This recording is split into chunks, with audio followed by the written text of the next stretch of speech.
Willie's Garage, brought to you by the Winnipeg Free Press. It's a Winnipeg thing.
It's a discipline.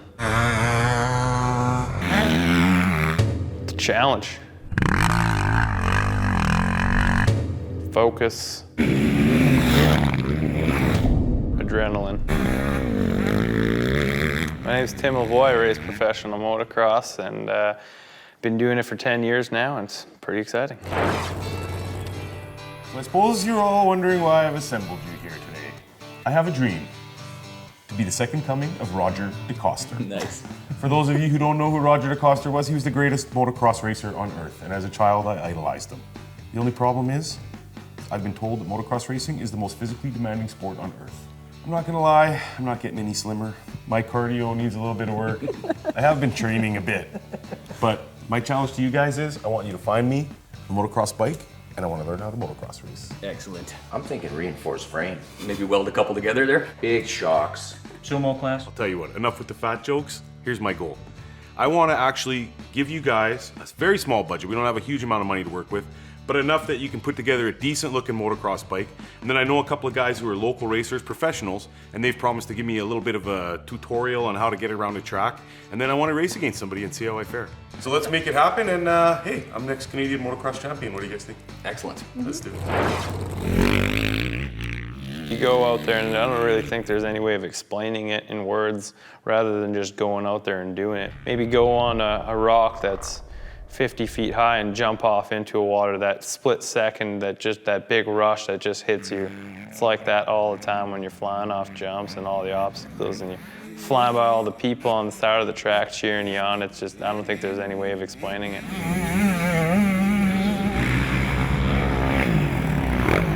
People think that you just sit on a bike. You know, how could it be tiring? But you just simply explain to them, okay, so you're going down the highway at 100 kilometers and all of a sudden there's a 10-foot jump in front of you and you're gonna hit it. Now what? Do you hit your brakes or do you go for it? Like, yeah, it's tricky. What do I say to those people? Try it. It's pretty much a big family. Coming all the way from the younger riders that, you know, look up to you as a pro rider, and they come up to you every race and ask you how your day's going and ask for autographs and simple things like that. And just the family, you know, surrounding the pits, everyone's there to help everyone out. You know, no one's there as an individual, everyone's there as a big group, and it's really good to see, you know, having that much support around the track. All right, Tim Lavoie, how you doing, buddy? Pretty good, yourself? Right on, man. So I see you got yourself a little motocross action here. Absolutely, gonna go practicing. I understand you are a bit of a motocross expert, so why don't you tell me a little bit about where you race and how long you've been racing for, that kind of stuff. All right, I've been racing about 10 years now, and I've raced all through Manitoba and been to the States a couple times, you know, riding around there. And cool. So where in Manitoba do you guys race? All over the place? Literally all over Manitoba, like northern, southern, lots of Western. And it's become really popular, to understand, right? Like there's hundreds of people racing in this province right now, right? Yeah, there's the biggest amount of entries we have is around 700 people out in one weekend. Wow. So it's pretty So busy. what would be the class that you participate in or compete in? MX1 Pro. So MX1 Pro, is that the top dogs then? That's the #1 racers in town or in the province? Well, I mean, either pro class. I mean, you got the same riders going, but yeah, pretty much the top dog. So does pro then imply that there's money involved here, right? Yeah, for sure. So when you win, you get the big payday and the big trophy kind of deal, or what? No trophy, just an envelope with some money in it. All right, good deal. So for a guy like me who's been out of it for as long as I've been out of it, what are sort of some quick tips that you could give me to get in shape? You know, what do I have a week to get in shape to do some motocross racing? Well, if it's going to be hot, I definitely want to be hydrated. So drink a lot of water and maybe do a couple sit-ups and try that out. Get some core strength out there and, I don't know, hold on. All right, I'll tell you what, man. I'm going to go do a couple of those sit-ups and I'll see you at the track. I'm really looking forward to getting out there, man. All right, we'll see you later. Yeah, cheers, brother.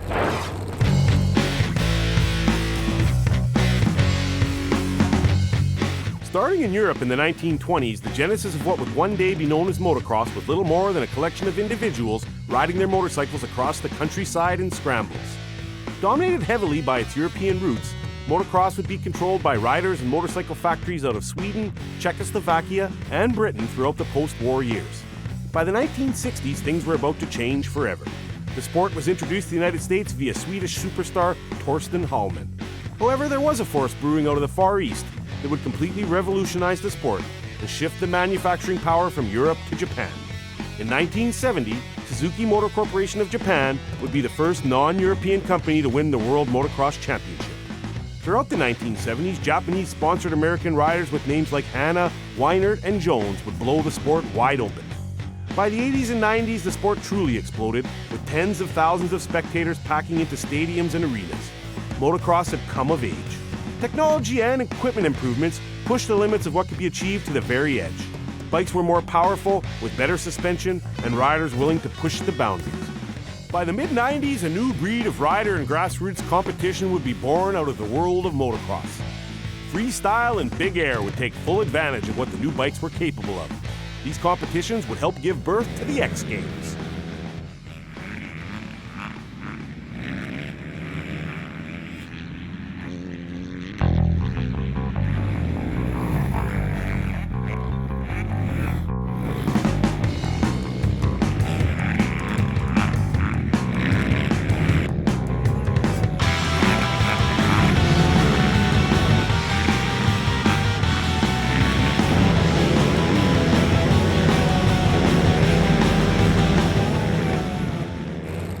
We kind of screwed up a little bit. Oh, I don't like the looks of that. Sorry, man, we had a little bit of an incident whereas the money for the new motocross bike, well, it got consumed. We drank it. Sorry, bud. We were thirsty. Are you knucklehead serious? Like, I left town for 2 days. I left you with more than enough cash to buy like a decent used motocross bike. Well, what's under the cover here? What am I supposed to do now? That's plan B. Yeah. We found you something kind of close to home. Close to home? We thought we'd start you off on something a little bit smaller. That's like the '79 Rm80 my dad bought me when I was 12 years old. I was too big for that thing when I was 12. How do you expect me to race it now? Oh, this is gonna go bad. All right, I'll see you guys there and I'll do what I can do.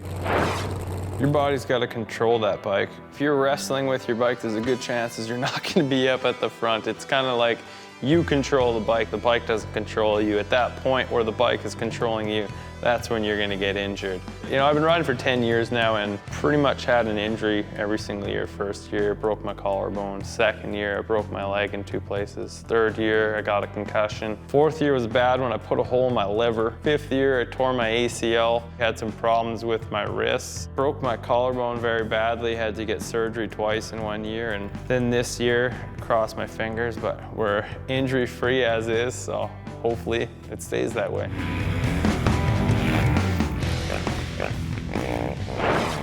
So apparently, safety is paramount in the sport of motocross. So I'm here over at Capital Motorsports, and I'm gonna go in there and see if they got some protective gear to suit me up for a day at the track.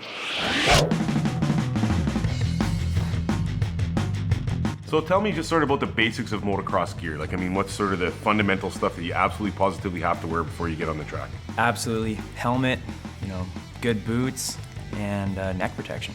So is it mandatory now, that kind of gear in sanctioned racing? It is for little kids. They at least need a donut, but they haven't made it A mandatory. donut. Now you're Yeah. talking my language. Yeah. Now. Is there many guys my size and my age that are still racing motocross? I wouldn't say there's many. So when it comes to gears, they're fairly different scope all the way across the board, you know, from like inexpensive to expensive stuff, or is it all expensive? Or? Yeah, it's not just the paint scheme. There is certain ratings that helmets have. You want to look for a Snell or a ECE rating, which is a European standard. There's huge advancements that have occurred in helmets. So tell me a little bit about the modern helmets that are on the market today. All the helmets are full face. They come around, protect your jaw, and you know they would have peaks for you know, mud, roost protection. And So then moving down from there, you're talking about neck protection. So tell me about that. the main idea of that is to distribute the impact. So, you know, your head goes down, it's kind of, you know, putting the force through your chest, not all through your spine. Okay, now from there, then you obviously wear a jersey. Now, do you wear elbow pads as well underneath? Some guys do.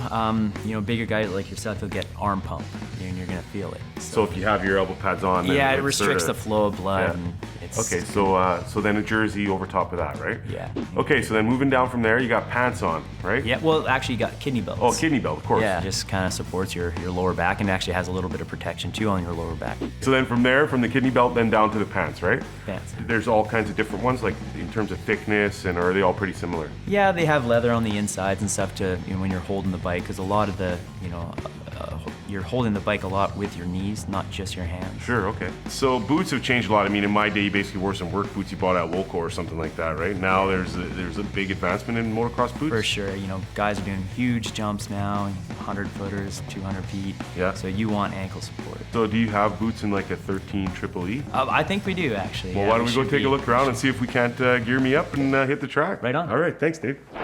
So how do those fit? Well, I almost had a stroke putting them on, but now that I have them on, they're actually really nice. These are primarily designed to protect your foot and your ankle, Foot and ankle. so they're not designed for comfort in walking, right? Not so much walking, you're gonna be riding with them on your bike. Now that I got the boots, what's next? Well, let's check out the pants. All right, let's do it. Figure you got some that'll fit me? Yeah, you know, we knew you were coming, so. Those look like some big pants right there. I like those. Built for two. Nice. I noticed here that there's some zippers, so these turn into shorts then? They turn into shorts. So would you recommend that I motocross race with shorts on? Not your first time out. Yeah, I think I should probably be a little careful with it, eh? Yeah. All right, I'll tell you what, these look like they're gonna fit great, and we got a pair of boots already, we got some pants, so I guess we're on to a jersey now, right? Yeah. So you think you got something that'll fit me? Yeah, I'm sure we do. All right, let's take a look around. Nice. This looks like it matches my pants. Well, yeah, we gotta, you know, make you look fast on the track. So this looks like a more like a motorcycle cover than a motorcycle jersey, but It's I see you large. got a 3XL here. 3XL. So you anticipated my arrival or what? Yeah, it's our only one. I'm impressed, Dave. You got a pretty good selection of helmets here. Lots of helmets. Cool. So do you have one specifically in mind for me, or? Oh, wait, I think I see it. Kind of guess which one I'm gonna take. Nice. Look at that bad boy right there. Yeah. Awesome. I see we got an XXL. Yeah, triple. I think that might actually fit. Let's put it on and see what happens. It looks good. Yeah, I'll tell you what, Dave, that's not bad. Yeah, it looks good. Yeah, it feels comfortable for sure. So do you think I should wear it in the truck on the way over to the track or what? Yeah, it might help break it in. All right, let's get on the road, man. I can't wait to get there and try it out. Cool. A lot of the times I just tell myself to relax. You know, you almost have to talk to yourself as you're going out there. Just relax, take your time, ride your own race. You know, don't worry about everyone else. Just go out there and do your thing and hope for the best. You know, motocross is the hugest mental game. I mean, that's the biggest part of that sport. I mean, if you go out there thinking about, hey, I wonder what Bob's doing today on a Saturday, that's when you lose focus, and that's when you start to make mistakes on the track. And you watch a race, and that's what you'll see. You'll see mistakes happen. You're like, oh, I wonder why you did that. And lots of the times it's because you just completely lose focus. I mean, there's some obstacles out there. You scratch your head every lap, and you look at it, and you go, oh man, how am I going to do this? And being in the pro class, you have no choice. You got to be doing it. You know, believe it or not, you forget simple things like breathing. Like, it seems like the most simplest thing. You know, it's at a point where you're so tired that you're just like, holy moly. I mean, it helps out a bunch, right? If you're very, very fit cardio-wise, it's gonna, you know, you're gonna last longer. It's clear as day, right? When you see that white flag, you actually gain a little bit more energy because you know, I only have to put through this one more lap, so I'll give it everything I've got. Especially when you're in first, depending on how far you're in front, right? You have that reserve fund, whereas the second lap before that and you don't know it's the last lap, you're kind of holding back just a bit, just in case, you know, there's that get off, you know, you crash and you have to pick your bike up, and it could be really exhausting. The 2009 Suzuki Rmz. Engine size 450 cc's. Torque 31 foot-pounds. Generates 47 horsepower. Transmission manual 5-speed. The 2009 Suzuki Rmz 450.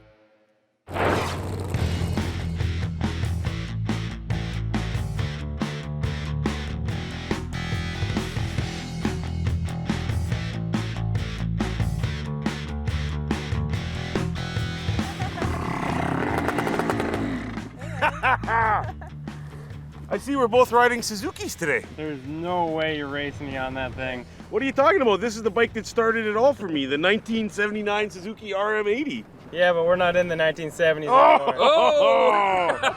You know, I was supposed to have a custom bike all decked out by my crew here, but apparently I went away for the weekend and they drank the money away. We drank all the money. You have a plan B here if you don't think I can race this little guy? Yeah, I can get a bike for you, same size as this. A big bike like that? Yeah. You think I can handle it? Well, it'd be better than riding that thing. I'm out of breath already riding this little guy. You guys have way more faith in me than I have in myself. But you know what? What do we got to lose? Let's go for a race, guys. All right, sounds good. It's not really like driving down a road and everyone's like, okay, I'm gonna put my turn signal on, I'm gonna let this person in. It's pretty much the complete opposite is that you're gonna try to make sure that person behind you is not gonna pass you. And you know, when it comes to their opportunity, when there's some of the tighter tracks, yeah, you're gonna be banging your bikes together and exchanging some plastic, that's for sure. I mean, lots of the people race against their friends, but when you're on the track, that kind of disappears and you're racing against some guy, not your friend. I mean, you don't go out and clean them out completely, but you definitely show them that you're there. Holy Tim, I can't believe you lined this bike up for me. I don't even know what it is. The 2010 CRF 450.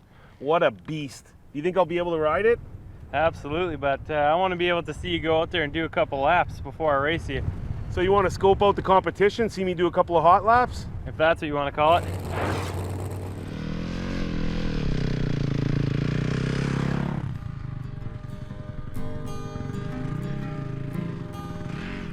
Another night leading to another day, and I won't fall off the track because you will be right here.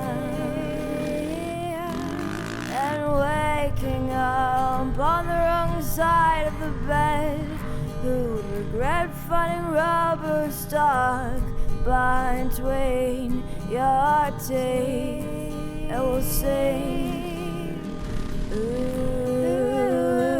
just another day, forgetting anyway, we turn out the light. I think I'm getting the hang of this. Yeah, I guess so.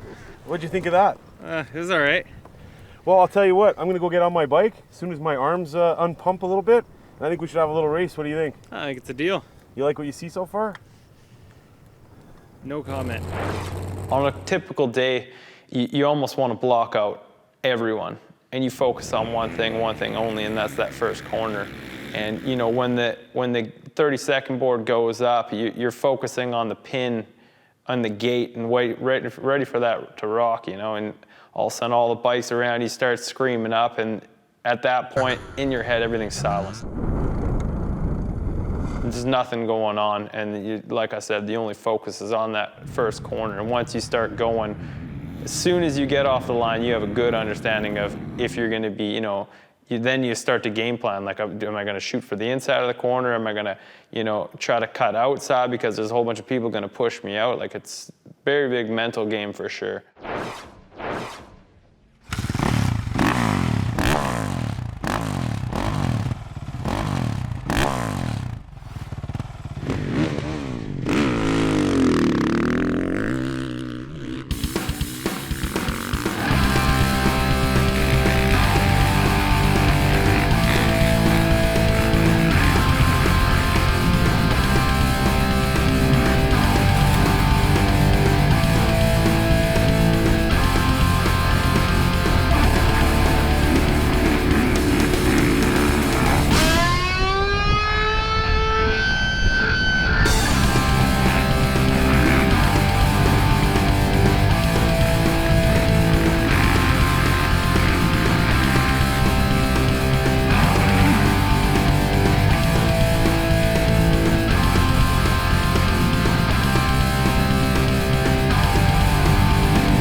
What'd you think of that? Unbelievable. I couldn't believe you're that fast out there. I told you, I've been riding since I was a kid, man. I'm just a little out of shape, though. Maybe you should have stuck on that little bike. Yeah, maybe I should have, but I'll tell you what, if another half a lap, and I was just about dead, man. My arms were pumped so hard. So you must be in supreme physical condition then, especially in this heat to ride like this?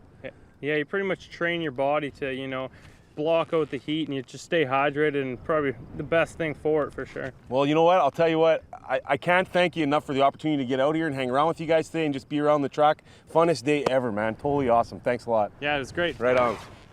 It's a challenge. Not anyone can just show up and do it. That's the best part. Being able to, you know, be different from all your friends who, they can ride a bicycle, but what can they do with it? Nothing. Just ride it down the road, whereas you can do endless things, and it's just such an adrenaline rush is the biggest thing. It's a party all day long when you're riding one of those.